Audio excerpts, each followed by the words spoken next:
Ahoy there, you sons of bitches. Welcome to Create and Destroy. I'm your host, Dan Donnarumma, and this is episode number 12. Super freaking excited about my guest for you today. My guest is my man, Reid Haithcock. Reid is a super talented photographer, primarily shoots black and white film photography, and his photos are incredible. His photography focuses on bands, live shows, and he also shoots images of his travels and things that he's doing. One of the things that I really love and appreciate about Reid's images is that he is able to do such a great job of capturing the intensity, the mayhem, the craziness that you experience at a punk and a hardcore show. Because that's always been one of the things that I've loved about going to see bands play, is that intensity that you get seeing a band play live. And I think Reid does a fabulous job of being able to capture that feeling that you get when you see a band play. I have to apologize to Reid because I totally jinxed us. I'm not superstitious, but I'm a little stitious, and I definitely jinxed us. Reid and I had been trying to schedule an interview for some time now. We finally got some time set aside where we could sit down. We were going to do it remotely, and we started up our conversation, and within a few minutes I realized, oh my God, my air conditioner has been running this entire time because it was hot as hell out at that point in time. And so I had to turn it off, and then halfway through our discussion, a car crashed into a pole in Reid's neighborhood, completely knocking out his power. So we couldn't finish the conversation. He and I were texting saying, hey, we'll finish it up in a few days. So I went to put the audio file on my computer and somehow mistakenly deleted the file, let Reid know, and he was totally cool about it. And so we had to start all over again. And as I mentioned, Reid was awesome about the whole thing. So let's get into it. Here's my conversation with Reid. Hope you guys enjoy.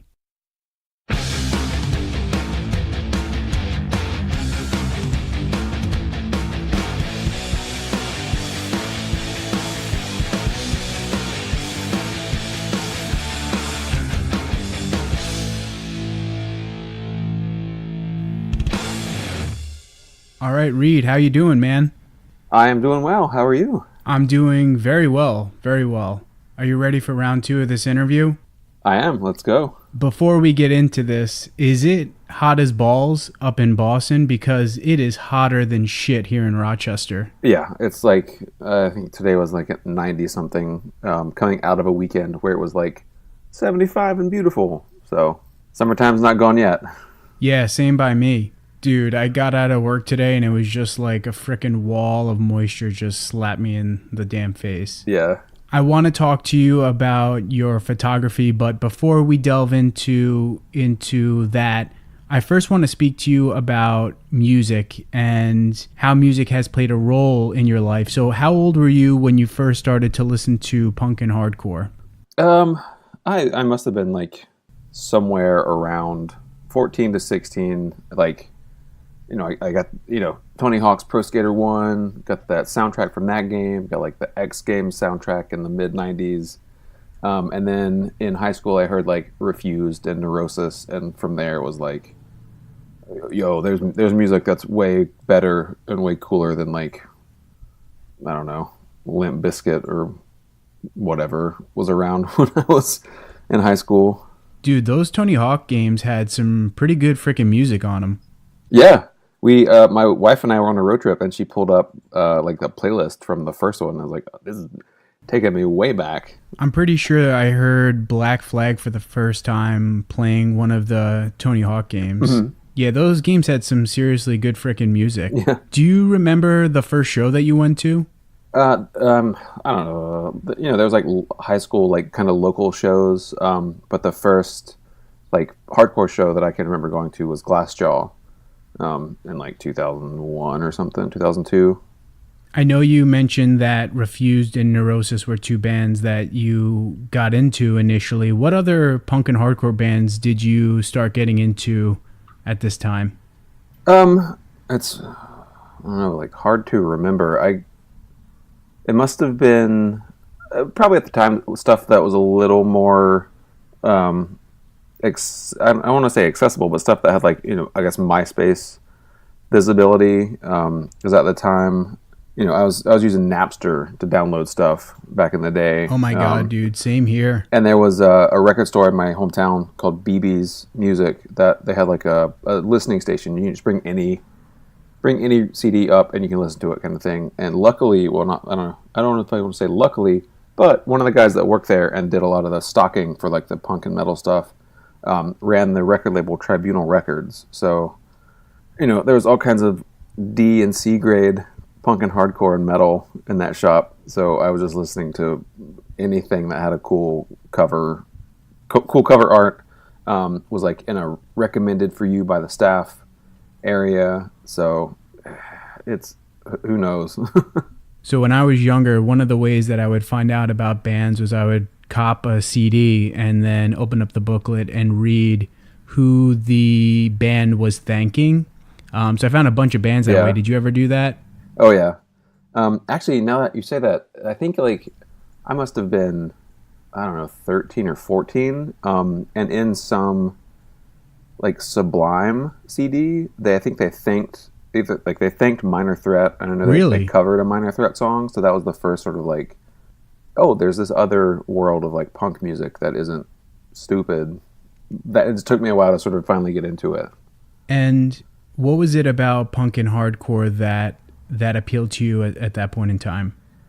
Like the sense of like people really expressing themselves and like making aggressive music that connected on like a personal level, lyrics that were like political. In high school, it's like, oh yeah, fuck the system, cool.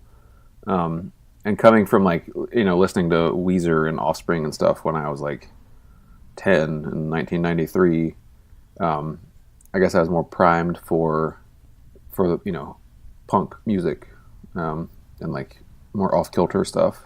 So we're gonna like jump ahead here for a second. Yeah. What's been one of your favorite shows that you've gotten to see? Oh man, over the years, well, there's a really good like house in North Carolina in Raleigh where I grew up that had shows from time to time. I guess they had them all the time, but one of the shows that I really remember was this band called Welcome to Play Gear, who were like a super heavy sort of screamo kind of band, but they played in the living room, which must have been like 15 by 20 feet in size, mattresses over the windows to like muffle the sound. The two singers, neither one had a microphone. They were just like screaming at the top of their lungs. One of the singers was like swinging a plunger around at people.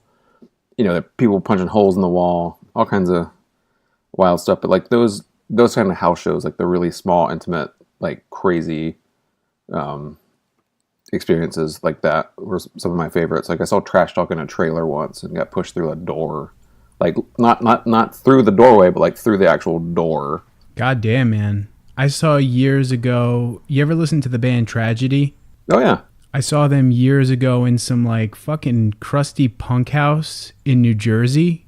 It was in the middle of summer. There was a bunch of crust punks there. So it smelled like god-awful shit in there. Oh, yeah. I don't remember who else played, but the moment Tragedy started playing, everyone lost their shit. It was so awesome. And so now to delve into your photography, I read that you learned the basics of photography while in high school. So at that time, did you learn how to shoot and develop film? I learned how to shoot film. I didn't learn how to develop until much later, but in high school I was in like, drawing and painting class in the AP program. So every year you'd have to like photograph your artwork to submit it to whatever the AP grading system was. And you have to submit slides. So I used my dad's like old Canon something or other, AE1, let's say. I don't know, probably not what it really was, but use that, learn how to shoot slide film to photograph my art for submission to the finals, whatever it was. So, I learned the rough basics of shooting film in 2000, I don't know, something along those lines.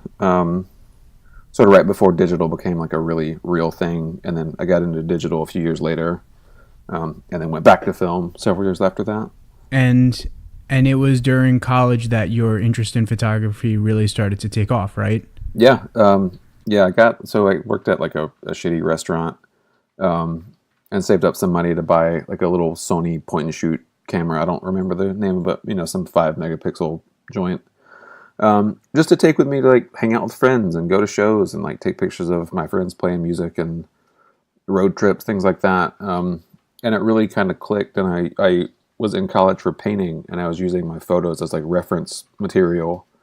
And the more I sort of learned how to control this little point and shoot camera, the sort of better I got at photography. And the less interested I became in painting, until I graduated and used my first actual paycheck for my first real job to buy an okay Nikon DSLR. And how did you start taking photos of bands? I was just like going to shows in high school and college, literally all the time. And like I said, that record store BB's, you could like open the CDs, listen to them, looking at all the artwork, and there were all the old punk and hardcore CDs that had like really fucking cool shots of the crowd and people jumping and like stage diving.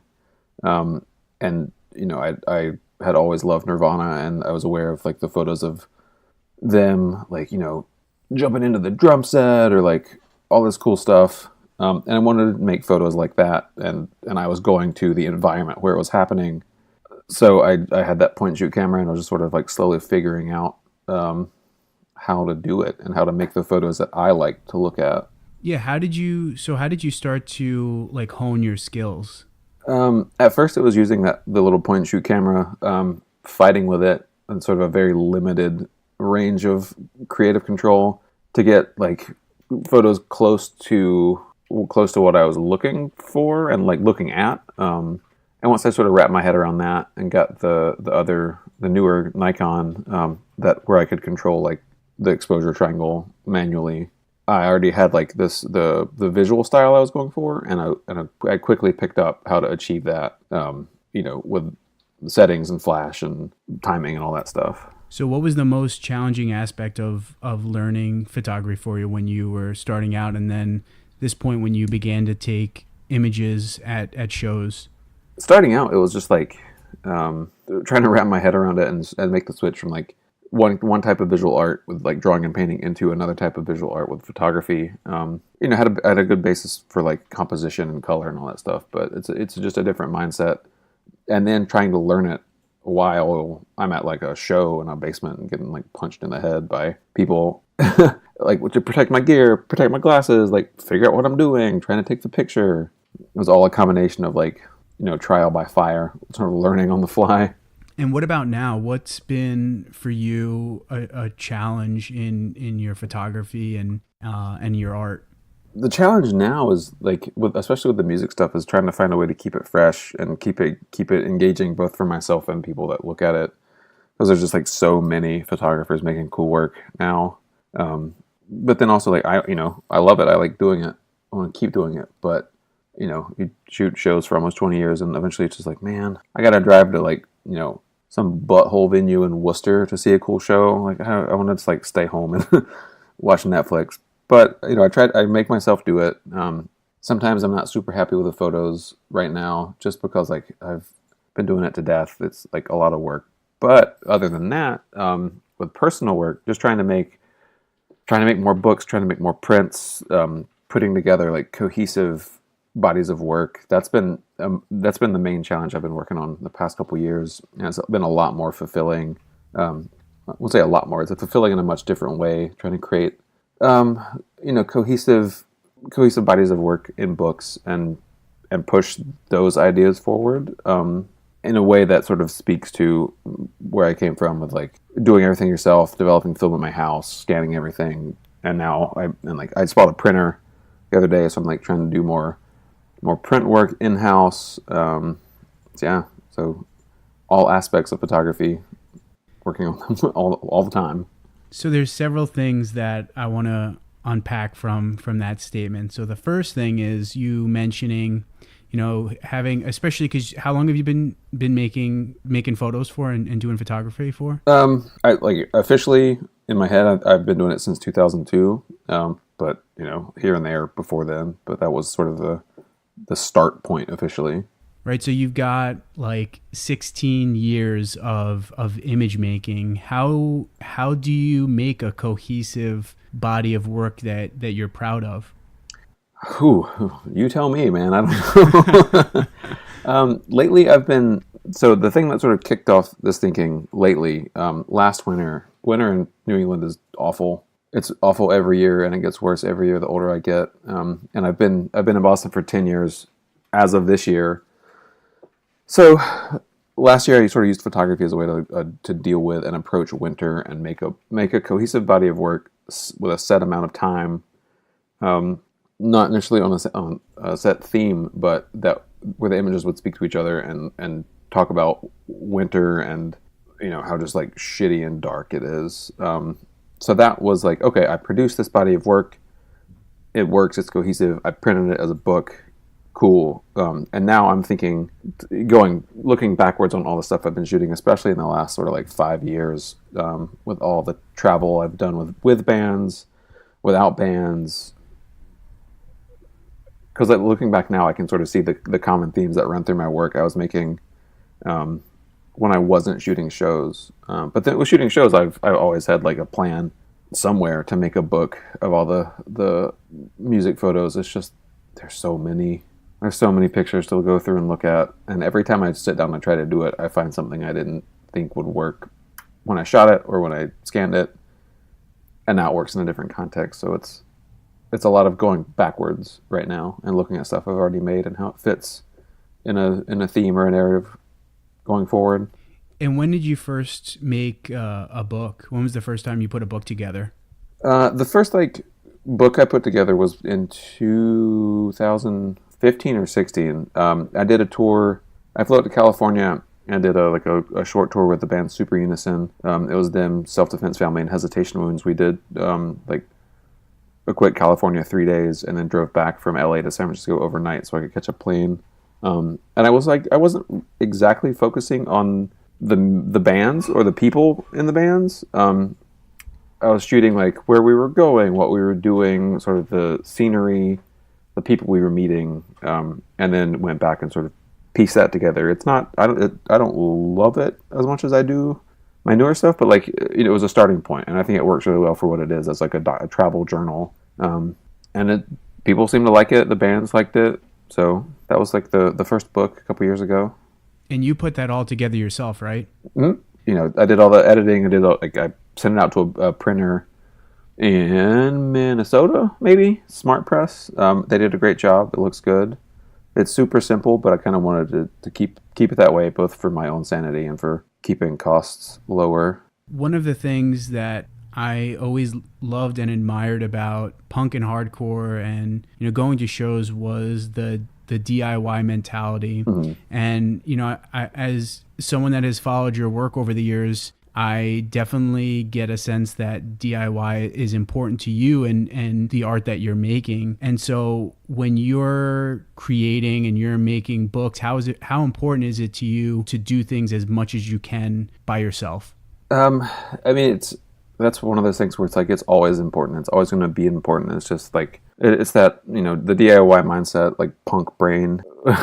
It's hard to get away from it even at like 35. But there's like a group of people who I trust to I show my preliminary books to. They give me feedback. And they're all good friends and people that I know and I trust. But then when it comes to the actual production of it, like sitting at my computer, scanning all my negatives, standing in the kitchen, developing all my film, like dealing with the printing proofs, like that's all the stuff that I'm a kind of a stickler for. Not that I wouldn't cede some of that work down the road, but right now, based on volume, I can still handle it all. I slow down when I'm busy, but it's one of those things that's always a priority, even if it's not the number one. And now I can't recall if I've ever seen an image of yours in anything but black and white. So why shoot in black and white? Well, I definitely do have color work. Like when I shoot weddings, I shoot that in digital and in color, unless the picture calls for it to be black and white. But the whole black and white thing, in 2010, must have been around 2010, I got kind of burnt out and tired of shooting digital. I was shooting a lot of color stuff at shows, and I had a really particular post-processed look that I liked and I think other people enjoyed, but eventually I was like, man, I want to do something different. It's getting tired of doing all this stuff all the time. It's not fun. So I went back. It's like, I want to learn something new. I'll teach myself how to develop black and white film because I had like played with a Holga in college. I learned the slide film in high school, so I had like the technical knowledge of how to shoot it. But I wanted to push it more with like sort of another artistic skill with developing black and white film. And I read up about it, figured out how to do it in my kitchen.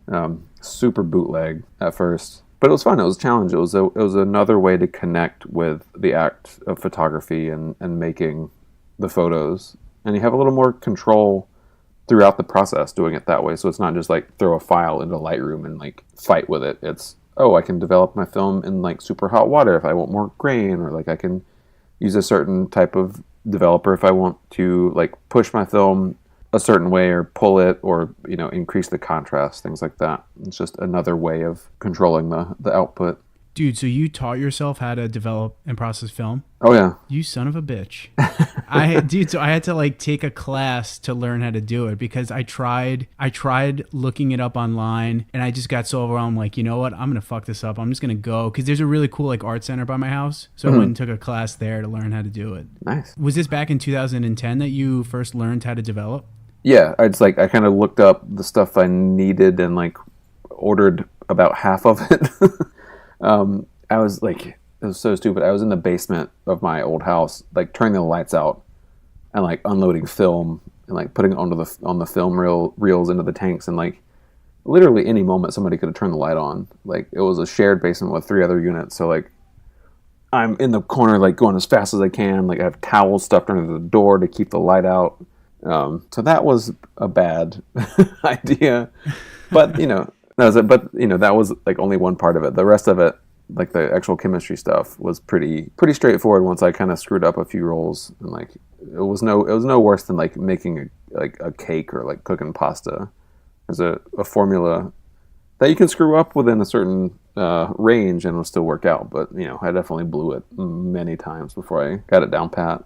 How easy was it for you to, or how easy is it for you to get a roll of film onto a spool when you're in the darkroom to looking to develop? I want to say I can do it blindfolded, but like literally you can't see it anyways. It's all by feel at this point. So like I can open up a roll of 35 and have it on the tank in under a minute. Dude, that step right there is like the bane of my existence. For some reason, I always have such difficulty getting the roll onto the spool. Yeah. And I definitely wasted like, a good amount of film in the light, like figuring out how it feels and what it looks like. So I'd recognize how it was feeling in my hands at each kind of step. Oh my God, man. So like, yeah, like you said, it's freaking pitch black. I'm struggling to get this goddamn film on. I start to sweat, so I'm like, sweat's dripping down my face. I start to freak out, and like the fact that it's pitch black doesn't help. I'm just like, oh, this sucks. Yeah, though I use like a changing bag now, so it's load everything into this like double zippered bag with has armholes. The problem is it's like a nylon bag, so if it's above 70 degrees, I'm sweating in this bag.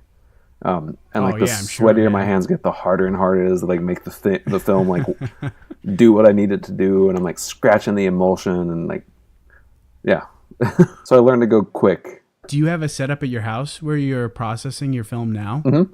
I have like a bunch of daylight tanks, like Patterson tanks, a really big changing bag that's like the size of an extra large t-shirt, and then I have my chemistry in I think they're called like data tainers, like the big brown jugs. I mix up a batch of developer every few weeks and plow through everything. I don't do any like printing at my house. I don't have a darkroom set up for that. But everything else up through scanning I do here. But funny story, at that old house where I was learning how to do film, again, do it yourself. I built a structure out of PVC pipe, wrapped it in black gardening plastic, and made a darkroom so I could print, except I couldn't be down there for more than like 45 minutes, and then I would get like get lit up off of the fumes from all the fixer and stuff. So dude, that's awesome as hell, man. So how did you like figure out how to make this? Oh, I just like kind of sketched out like a rough outline of like a 5 by 10 or so like barn-shaped structure, and then kind of figured out how many links of 3-foot PVC pipe to buy, and then built it down in my basement. Much to the chagrin of my neighbors, who like would come down there to do laundry, and they're like, "What the fuck? Why is there this like murder chamber in my basement?" Oh my God! So did it get like super stinky? Oh down yeah, there? yeah. Like all that. Like I had whatever stop bath I was using at the time had like a vanilla scent. Oh, so nice. Except when that fills your basement, it's terrible and you can't breathe. And then your neighbors walk through it and they're like, "Yo, you can't do that." So it didn't last a super long time, but it was a fun experiment. And I'm glad I did it. That's still pretty awesome, man. You know, the first time I developed a roll of film and then I made prints from that roll of film, I remember thinking to myself, this shit is straight up magical. Yeah. And how the hell did someone figure out this process? Like, how did someone think about this process and invent it? Because it is like straight up magic. Yeah, I have no idea. And like, yeah, learning to print in the darkroom is like one of the most amazing things. I took a continuing education class, I don't know, 9 years ago, maybe 8 or 9 years ago. Maybe not that long. Anyway, late aughts, let's say that, maybe 2010, to learn how to shoot 4x5 film and develop that and print it in the darkroom. And it was just like the coolest thing ever to see this huge negative that I'm developing by hand in a tray. And it's like, this is incredible. How did anybody make this? Actually, I met my wife in that class, so. That's awesome, man. Yeah. Do you shoot a lot of like medium format, large format stuff? I shoot a lot of medium format. I've gone through like Mamiya 7, Mamiya 6, like Mamiya C330 is like my main medium format right now. I actually just bought a Holga like a month ago.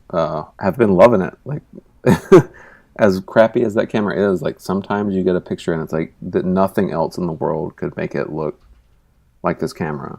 And then I have like a really, really nice monorail 4x5 that I use for special projects. And if I want to do like really slow contemplative work out in like on the beach or in the forest or whatever. But it weighs like 30 pounds, so it's a huge pain in the ass to deal with. So I don't really do it very often.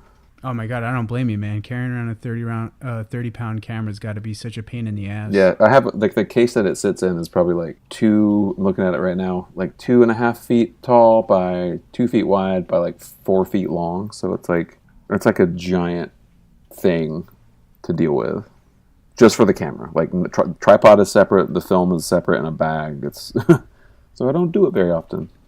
I feel like such a baby because like I have a Canon DSLR, and with the lens that I primarily shoot with, it probably weighs maybe like 5 pounds. Mm-hmm. I could be totally wrong, but you know, when you're walking around, or like I typically will hike and shoot, carrying that thing on my shoulder, I'm like, oh, this fucking thing sucks, man. Yeah. It's so goddamn heavy. I feel like I have a goddamn tank on my shoulder, and you're walking around sometimes with like a 30 freaking pound camera. I'm not walking far, but Now, do you ever try to do like weird or funky shit when you're developing your film, just to kind of experiment and see what you might get?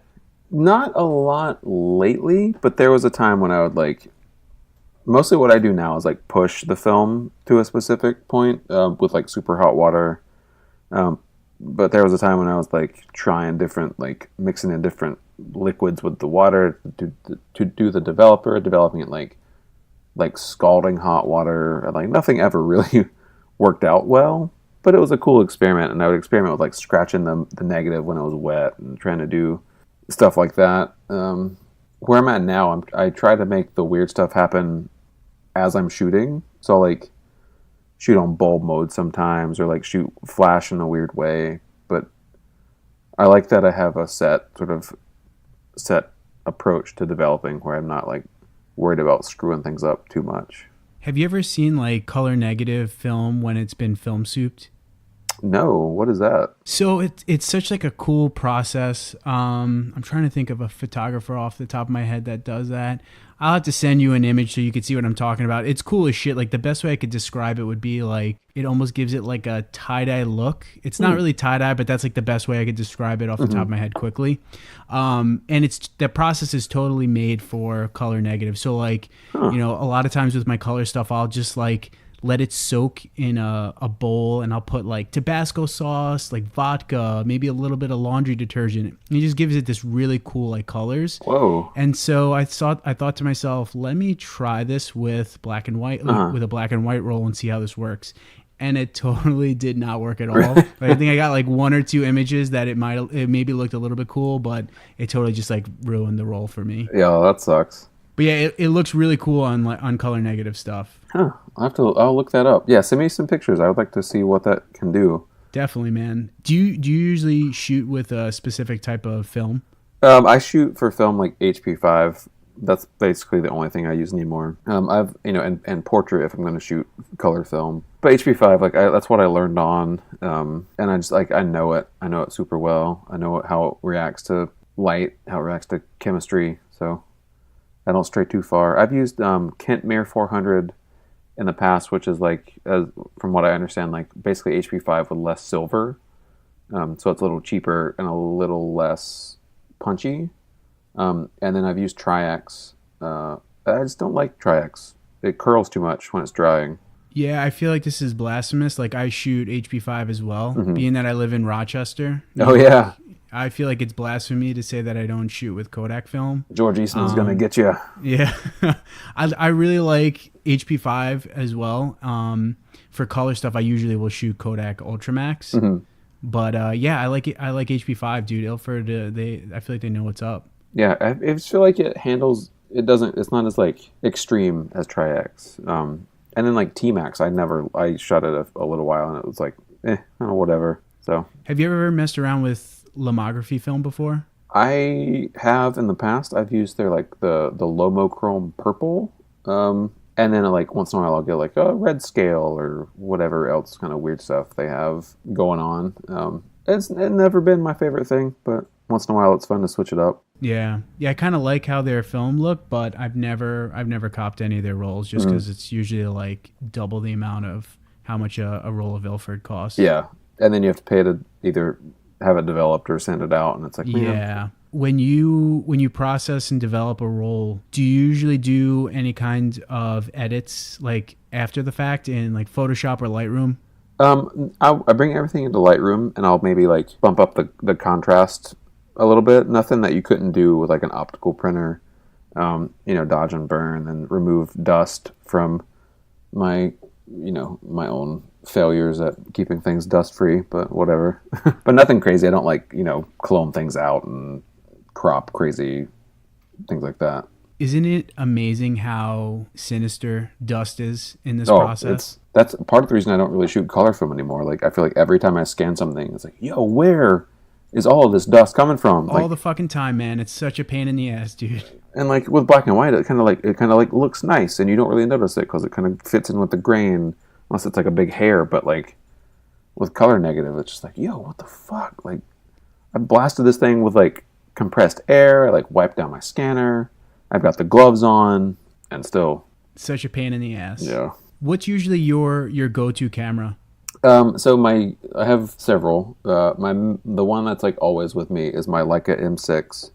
That's my main like black and white film camera. Have it with me almost all the time. What else do I have? So my main stuff lately has been the Leica with a 28mm lens. That's basically the only lens I use on that, other than a 90mm. So I'm either like super wide or super close, super tight. I mean, my digital rig is a Fuji X Pro 2, and I use that for like jobs where I'm like shooting a wedding or shooting like an event or doing like music coverage for somebody that needs it like the next day. Like I shoot once in a while for Live Nation, and they're like, we like to have images by the next morning. Like, okay, cool. Let me stay up all night developing film. Nah, I'm not gonna do that. So, and then like I've been using the Holga a lot. I have the Mamiya C330, the big 4x5. Let me look at my camera shelf. I have a Noblex panorama camera, which is awesome. Haven't used it as much as I should be, but it's a fun thing. It has like a lens that spins. So like it warps the horizon. It shoots the width of two 35mm negatives. So it's fun to take to like big crowded events, and people are like, whoa, what the fuck is that? What is that? A camera? Take video? And then I have a little point and shoot camera, a Minolta TC1. which is like, like a Contax T2, that kind of thing. Yeah, yeah. Same idea, but this has a 28 millimeter lens, so it's a little wider. And it's awesome. Fits like in my shirt pocket. I'll take it on the train or, into like a show if I can't get my real stuff in there. Dude, how do you like that camera? Because I literally just today was looking up. I have Pentax. Oh my God, what is it? An MG something or an ME Super, and then a Minolta. I totally am drawing a blank on the Minolta right now, but they're both shot. And so I'm looking to get another camera, and I was looking into that Minolta point and shoot. It looks awesome as hell. It's incredible. The lens is a maniac. It's super, super sharp. It's basically like, it probably came out like a couple years after the Contax T2, like as a rich person's vacation point and shoot camera that could just like, they could take it with them to, I don't know, wherever they're going, like Ibiza, and just like point and shoot and take a cool picture. Except now it's like one of the best point and shoot cameras that like sort of hasn't really hit the like cult status yet. So you can still get them for like quasi reasonable price. They're great. Like, I love it. Eventually it's going to break, like all the little point and shoots from the 90s will. But for now, it's my like throw it in my pocket and like go to the grocery store kind of thing. That's awesome, man. So if you can get one, definitely do. Yeah, I was looking up some on eBay, so that it's either going to be that or a Pentax K1000, I think. So to go back a little bit, do you remember what your first paid photo gig was? Oh, probably like promos for a local band. You're like, oh hey, we need going on tour. We're putting together like a press kit. Can you do like some promos for us? I'm like, yeah, totally. Like, let's go to the back alley and find some bricks to stand in front of, that kind of thing. And that was, I don't know, must have been mid 2000s. Like local friends in North Carolina, in Greensboro, where I grew up. And then from there, I've been taking pictures of bands in front of brick walls for 10 years. And I'm sure there's always some kind of excitement when you find out that you get to work with a particular band or on a particular project. Mm-hmm. What's been that one band or one project that you've been able to work on or work with where you were just blindsided by excitement? Well, so definitely there's a few. One of them the recent one was when Converge were at God City recording The Dusk in Us. They had me come out and do like multiple days of documentary work and do some other photography for that. That stuff has sort of made its way out slowly and sort of as a limited amount, but we're working on stuff for that'll come out down the road. Can't really talk about it, but it was something that's like, yo, I am so excited to do this and can't wait, because I'd been to Kurt's studio before to shoot a bunch of other bands, but to be there when like Converge were writing this record, it's like, yo, this is so cool. And then like the first time Deathwish hit me up, it was like, hey, go to Kurt's studio, so, like a band is there, they want you to take pictures, just go do it. It's like, okay, cool, because I'd been friendly with them for a long time, and like shared the live photos of their bands and got to know a bunch of the bands and the people that work at the label. So that's been a cool relationship, working on all the different projects with them. Actually, just last week, another really great project, Super Unison, were in Chicago in the spring, and I went out there and did 3 or 4 days of like documentary work and video work while they were recording their new record with Steve Albini, and all that got announced last week, and the video got launched, and some of the photos are finding their way out. Dude, that's so awesome. I'll say one more thing, and I'll keep it quick because I'm talking a lot. But so the band Between the Buried and Me are from my home state, and I know a couple of those guys. The bass player is a really good friend, and he has another project called Orbs with a couple other people. One of the guys from I think it's like Fear Before the March of Flames. He hit me up a couple years ago and was like, hey, we're writing this record. We want you to create the artwork. Like, here are the songs, here are the themes. Make us some pictures. And to have somebody trust me that much to be like, here's the raw material, make us something. It was an honor to get to do that, especially for a good friend. That's so goddamn cool, man. Like, what's going through your head when you're at God City, you're watching Kurt and all those guys make an album? I mean, and Converge is like one of the freaking biggest like hardcore punk metal bands going. Like, what's going through your brain when you're sitting there taking photos of them? just like it's just so cool and such an honor to be there when they're making the sausage. And it's, they're not in there, like, they don't show up with all the songs written and like bang them out to tracks in no time. It's like being there at a band practice where like people are screwing things up, people are like goofing off, we're just talking shit. Like half the time we're just talking about the news and stuff, instead of them writing or recording. So it's just like hanging out with friends and getting to document like four guys that have been working together for like, oh God, that lineup for like almost 20 years now. Just have fun and like make something that they want to make, and without much like, there's no major deadline, there's no pressure, they're not trying to please anybody, they're just making the sort of art that they want to make. So to get to document that was like a really special opportunity, and I was very honored to do it. That seriously is so goddamn awesome. I'm a big Converge fan. That album is so goddamn awesome. That's so cool that you got to photograph that experience, and I'm super excited to see what comes out from your images from that experience. And now I know you've gotten to go on tour with several bands over the years and have gotten to document them. So I want to talk about a couple bands. The first one is Full of Hell. Oh yeah. What was it like to go on tour with Full of Hell and to shoot photos while you're just kind of hanging around with them as they're playing shows?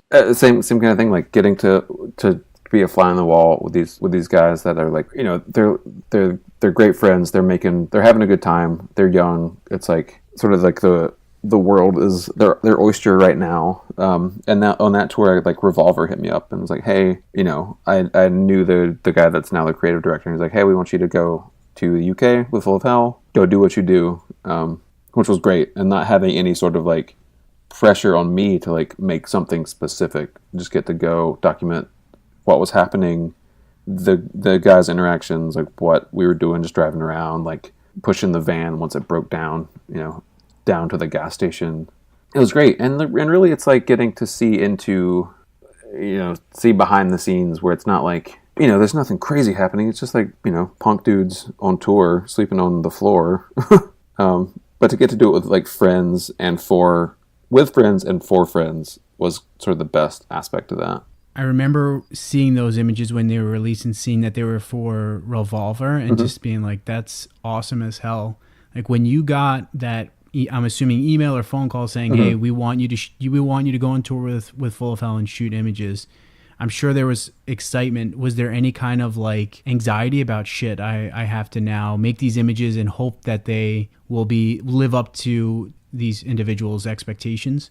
I mean, of course there was. There was definitely that sort of anxiety of like, oh, I got to make like, it was mostly like, I got to make good work. Like this is a great sort of opportunity that isn't going to come around very often for me to go do whatever I do and for the magazine to support that.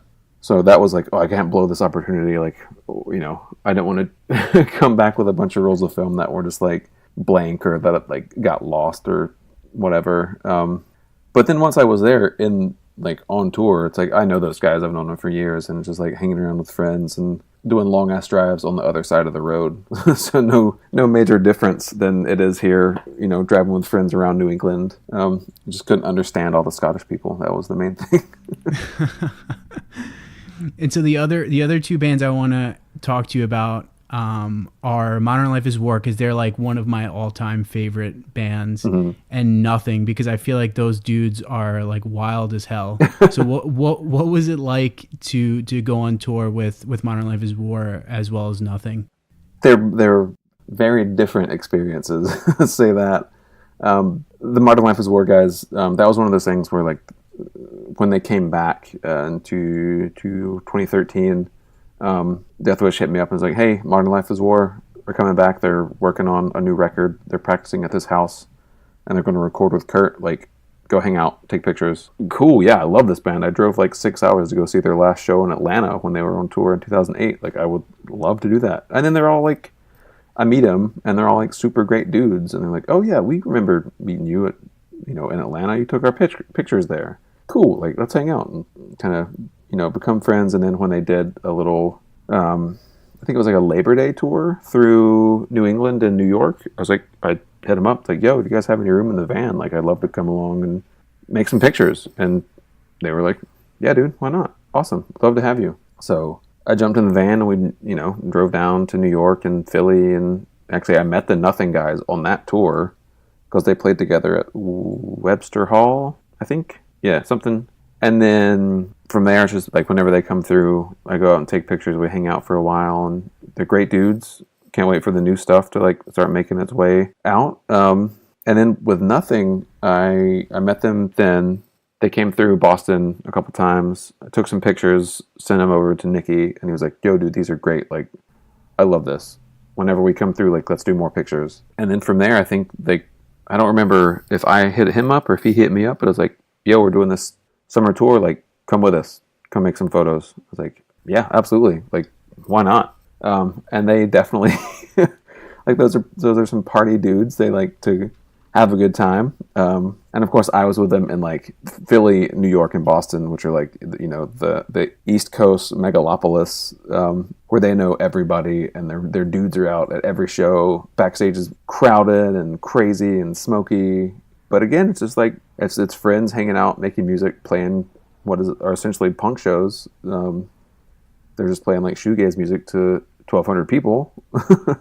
So it's bigger, but the spirit of, punk is still there.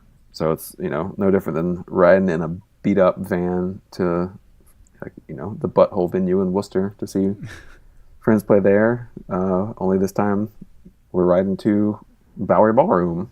And like for any of these tours, how much are you like trying to be a fly on the wall to capture moments? How much are you like interacting with people? What's it like when you're trying to capture the essence and the vibe of the experience through your photos? Each situation sort of calls for its own approach. Like, I'm not trying to do like, strict journalistic documentary work where I'm not talking to anybody. I'm just taking down names and locations. If people are like having heated conversations or like they're practicing music, and I don't want to get in the way of that, so I'm going to step back and observe and stay out of the way and make sure I'm not interrupting things or changing the dynamic. But if it's like, if it's after the show in Brooklyn and it's Nothing and culture abuse and everybody's, getting wild, I'm going to, even though I'm straight edge, I'm going to get in there and try to be as wild as I can and like take the photos of people like climbing up the walls, like jumping off the stage, like slamming beers. And the only thing that, the only difference is like when it's 4:00 in the morning, I have no help in staying awake. So I'm just powering through. But, when I'm in the zone, making the photographs, like it doesn't really occur to me that it's, almost dawn and we've been hanging out since, 9 a.m. the previous day. So yeah, each situation sort of requires its own thing.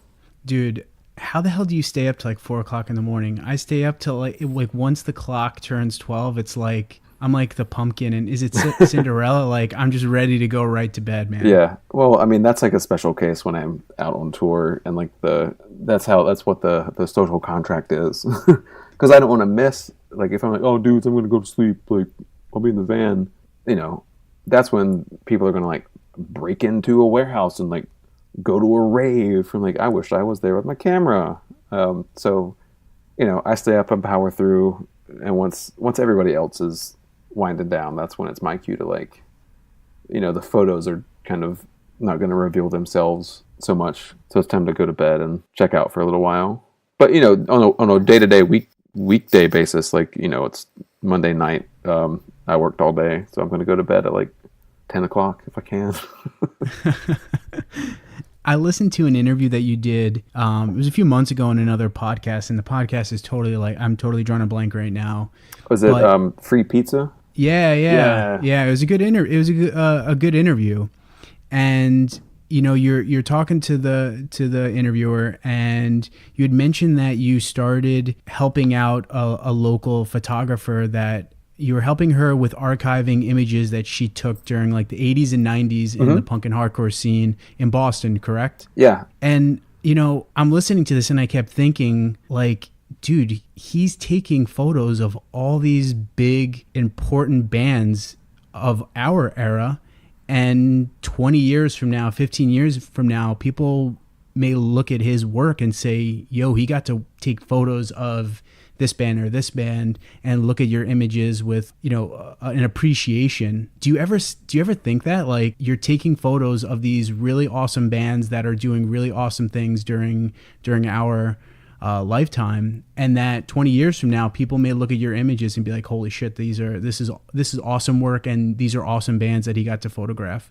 Yeah, it's especially once I kind of switched over to shooting on film.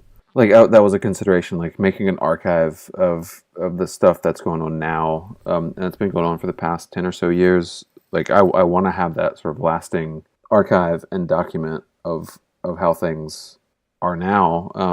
And even though it's always hard when you're in the middle of it to consider like, oh, this band is going to be important in 20 years, or like this image is going to be recognized or iconic.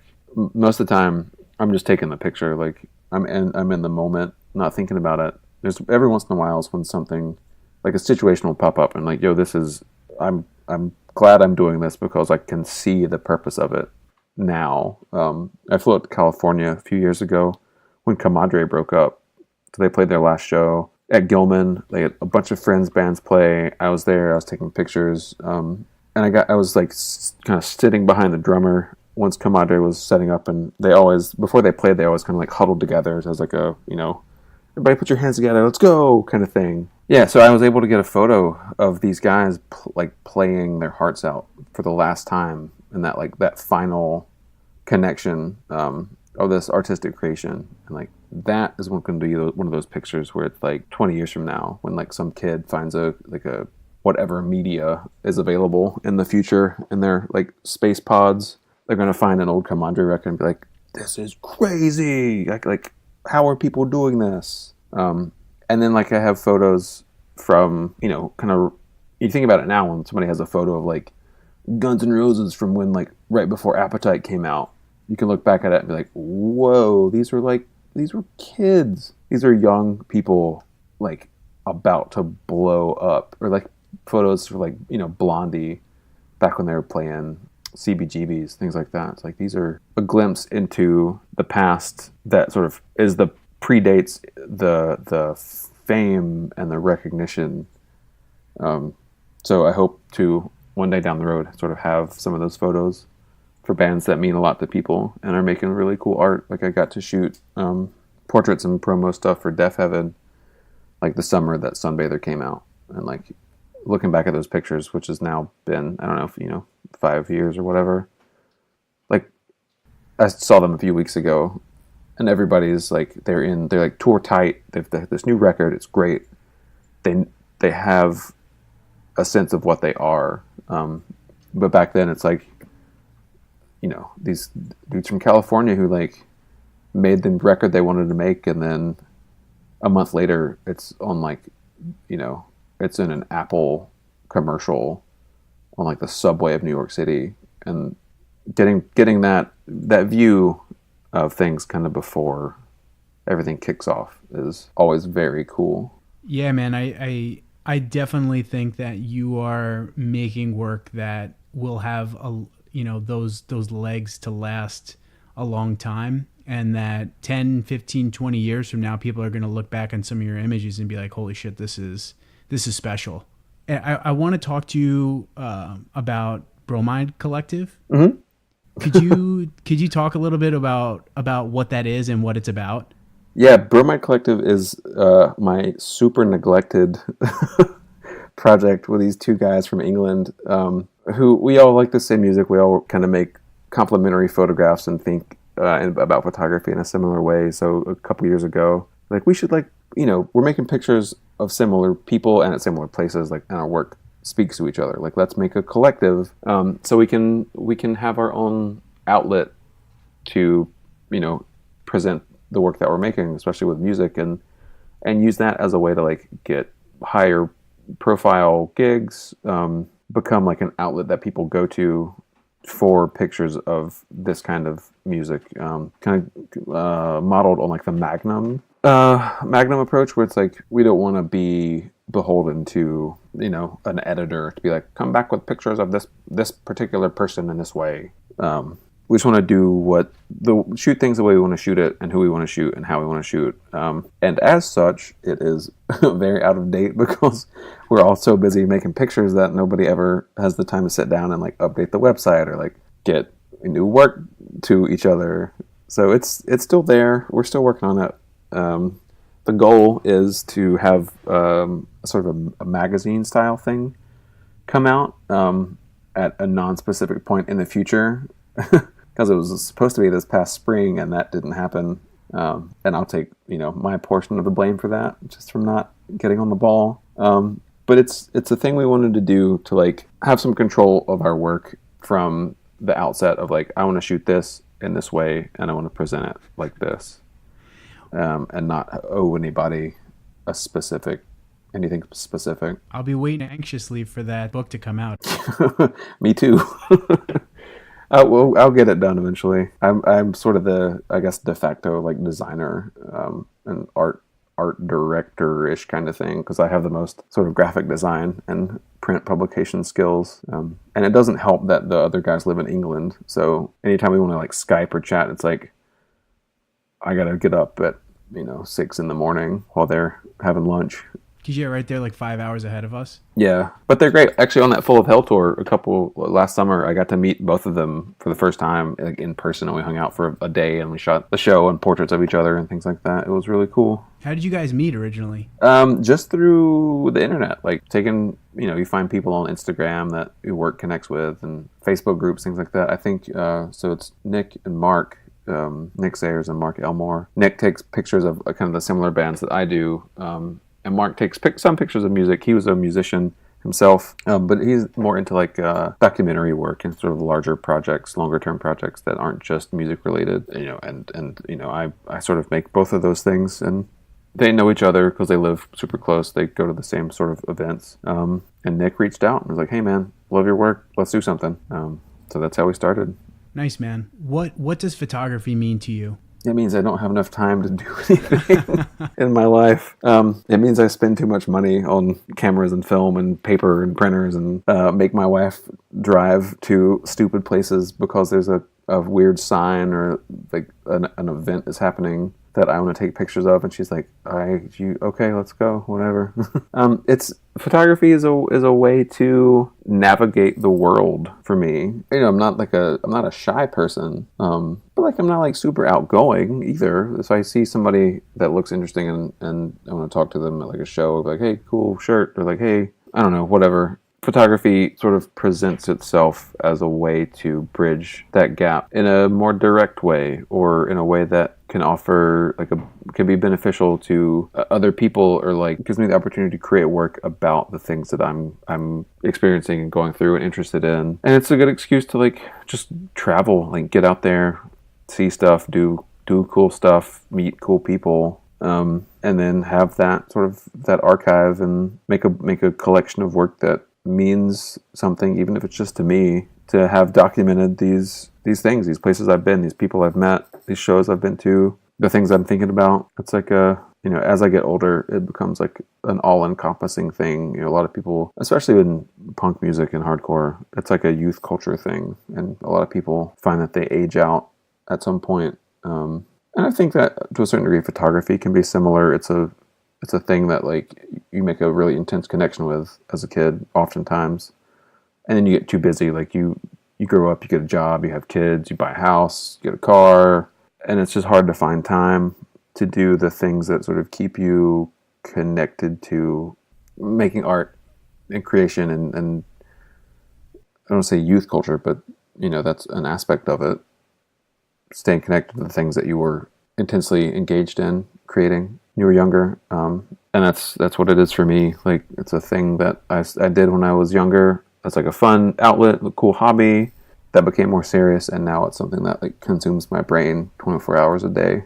It's funny, man. Photography has totally been a big impetus to me traveling, so I could totally relate to that. What's been some bands or albums that you've been jocking lately? Oh man. Even though it's not out yet, The New Daughters is unbelievable. Get ready for that. I've been listening to a lot of Kate Bush lately. It's always fun. The new Nothing record that just came out is awesome. The band Dream Decay are phenomenal. They are a West Coast band that is on Iron Lung. And their tagline is too psych for the punks, too punk for the psych kids. And it's just this crazy, rhythmic, dark, fun, and challenging music. It's awesome. Check them out. Dream Decay. It's called Dream Decay? Yeah, I've Dream never Decay. heard of them before. And then, they're so good. And then Thou, those are good buddies. They have, their 18th record in a month is coming out this Friday. Yeah, dude, I just saw like on Brooklyn Vegan, you could like stream their, it's an EP, right? They've had 3 EPs come out this summer, and then the new full length is coming out on Friday. Dude, like, they've released so much goddamn material. Yeah. They're like The Body, Thou, like those guys are constantly putting out like just album after album. Yeah. It's crazy. So after today, man, where can people keep up with what you're doing and check out your work if they've not done so? You can find my work. So my website is reidhaithcock.com. That has a pretty big archive of a lot of the music stuff, some travel stuff, a lot of portraits of bands and people. Then there's Instagram, which is sort of my main sort of daily upload spot from stuff I'm working on, pictures from shows, and that's also Reid Haithcock. I have a underused Twitter that I suggest nobody follow because it's just me making jokes at my friends. Bromide Collective. I think it's bromidecollective.com. That's our underutilized music outlet that I will get back into the habit of updating at some point in my life. I have a print store through Death Wish, which you can find on the Death Wish e-store under, I don't know, just search Reid Haithcock Death Wish, it'll pop up. You can get some prints from different tours I've done. On my website, there's a store where you can buy my newest book. It's called Sun Standing Still. It's the one about New England winter, which is real bad. Where else? I don't know. All the usual places. Instagram, Facebook. I have a Facebook page, but it's stupid. Don't follow it. I have a Tumblr that hasn't been updated in a couple years. So if you want to look at my archive, go there. So yeah, on the internet. Nice. Well, Reid, thank you so much for your time. I greatly, greatly appreciate it, dude. Dude, thank you for asking me to do this. I'm glad we were able to do it again. Man. For all the listeners at home, we tried to do this last week, and a car hit a telephone pole in my neighborhood, and my whole neighborhood lost power unannounced. So here we are. I jinxed us, man. I literally I totally jinxed us. I was boasting about how I put together your questions so quickly, and I'm telling you, man, I jinxed us. Nah, it's all good. After that happened, I ran out. I grabbed my camera, ran outside to go see what happened, and down the street there were cop cars blocking the road. There were power lines laying over the street. People are out there with flashlights. Oh, this is an actual a hot zone right now. I'm gonna go home. So yeah, thanks for having me on here. This is great. This is I always love talking about photography. Yeah. All right, well, Reid, take it easy, man. Thanks so much. Thank you. And yeah, if anybody wants to talk about photography, you can find me on those internet locations. All right, sweet, man. Take it easy. Okay, thanks.